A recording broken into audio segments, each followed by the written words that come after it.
сегодня я поделюсь с вами очень простым рецептом приготовления панировочных сухарей. Они намного вкуснее, чем панировочные сухари из магазина. Для начала мы должны пожарить хлеб. Вот так открываем.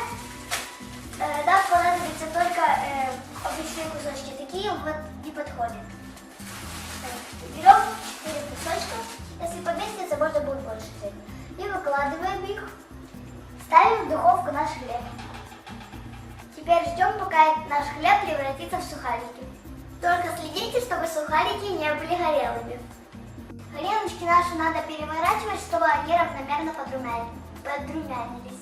Давайте начнем их переворачивать. Они уже с одной стороны подрумянились.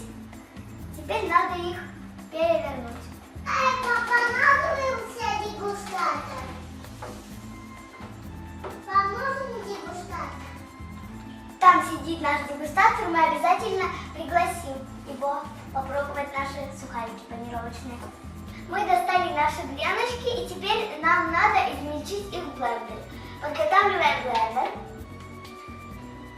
И чтобы это было легче делать, надо наши сухарики поломать на такие не маленькие и не крупненькие кусочки. Примерно вот такого размера.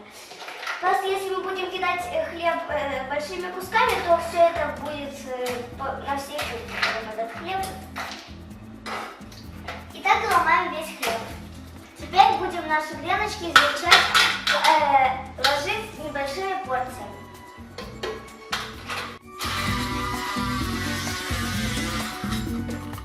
Первые наши сухарики готовы. И высыпаем их в отдельную емкость. И теперь перебиваем так все наши сухарики.